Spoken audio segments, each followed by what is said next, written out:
Greetings out there in YouTube land. This is Morris, man, and as always, I thank you for coming to my channel. And I hope that my mic is working because I'm not hearing myself. But I'm going to go through this anyway. The other day, I posted a video called "A Personal Story to Share," and it got resolved today. But I'm going to reiterate as far as the story behind it. Uh, Yesterday, I got an email from PayPal because someone opened up a case uh, claiming that they didn't receive their item. And I went and did the research, and I found out that I got sent the e-check on the 30th. And for those who don't know this is a learning experience for some of you. E-checks are just like checks.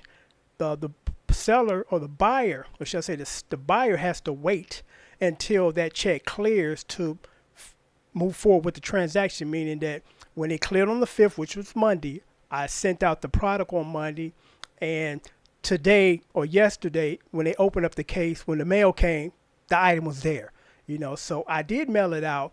And my assumption yesterday, and apparently my assumption was correct because it was confirmed today from the exchange I had from the buyer. And my assumption was people that send e-checks, which I rarely ever get, and from now on, I'm not accepting any checks or any e-checks because it becomes confusing. If you don't have the money, just wait till you get it, send it to me. That's simple.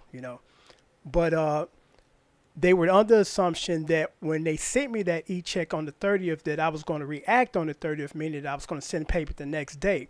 When even PayPal clearly states, do not send any merchandise until this check clears.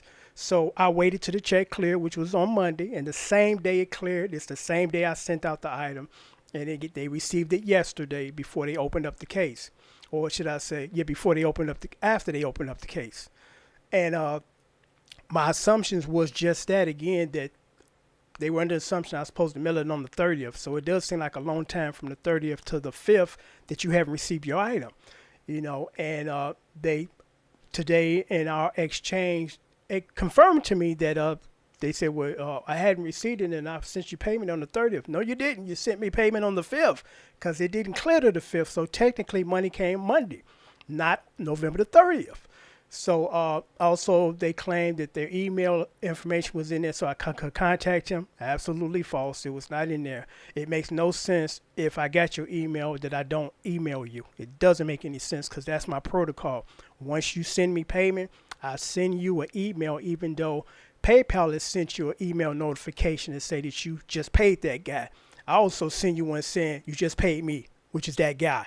Which is kind of redundant, but I do it anyway just to stay on top of things. So this is just I guess, a lesson learned. Handle the business. Make sure on your end everything is okay before you kind of make this dispute, because everything that took place regarding this case shouldn't have even been a case, because again, buyer sent me a check. Check had to clear. Then either a product went out this very same day. When you go into your PayPal account, please make sure you have your shipping information. So even if I can't email you, I can still ship out your item. And in some cases, when I go into people's email accounts after they send me payment, not only no email account, no shipping information. So again, my hands are tied until you realize, hey, I haven't received my item. What's going on? And then you react. So please go into your PayPal today. Make sure all your information is in there. Your name, your shipping address, your email address. So if I have to contact you or anybody have to contact you dealing with a transaction, that they can do that instead of they got to kind of wait until you react.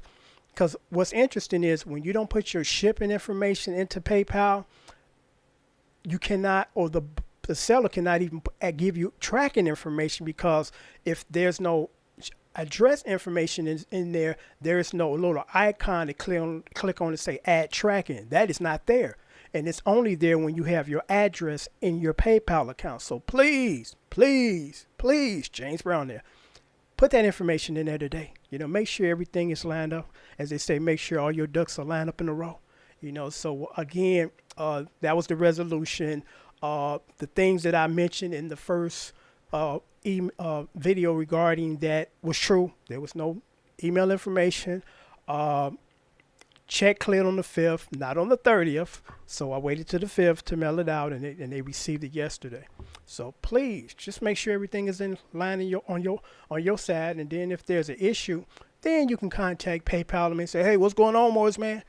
But when you don't have your information there and you're the one that kind of didn't handle it, and that's why it fell through and got sloppy, you know. So until next time, take care. Again, these videos are to educate young folks to say, thanks, Morris, man. I'll make sure to, because I'm not 100% sure if my information on eBay, or should I say PayPal, is there. Because I'm going to say this and sign off. I've always made it a habit to do this. Call me paranoid or whatever. I do not freely just give people my information. When I used to go to, I think it's CVS Pharmacy, they would always ask for my phone number. For what? Here's my cash money. We're done. There's no more transaction that need to be done. And you have to ask yourself, why are they asking for that information? Because they're going to sell it. They sell it to other people and put you on a mailing list and people be calling you and all that. That's the reason, and you got to ask questions. Anything that people do or ask of you, it's like, why do you need that? You got my money. We're done. So I would always tell them that I just say, I'm out of town. I don't even live here. And then if they tell me that, I'm like, and then I just have to tell them, I'm not going to provide you with that information because it's not important. It's not necessary. You got my cash. Our transaction is done. Same thing on Facebook. There's some things on Facebook that a lot of people don't know, because I guess when you first sign up for Facebook, you got to enter your information, your name, last name, and address. And one day I went on Facebook and pulled up a friend of mine. I said, do you know that your address is here for anybody to see? I didn't know that.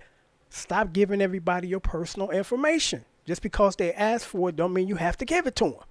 Because again, you got to ask yourself, why are they asking for this information? Because I did a test, and this had to have been at least 7 years ago. At least, I know that for a fact. An email I got asking for my information, and I put in just stupid stuff. What's your name? Herman Jackson. What's your address? 1313 Markenberg Lane. The monsters.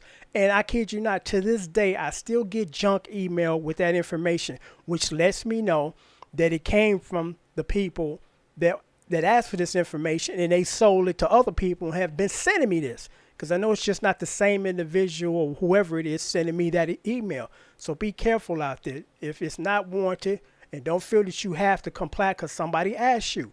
If it's not important, or if it's information that they want of you that's not necessary, don't give it to them. If it's a transaction regarding money, if you give them your money, you're done. You're not obligated to give them a phone number or address, because they're going to end up selling it and putting you on a mailing list. And all types of people are going to be calling you and sending you junk. So until next time, take care. Thanks for watching.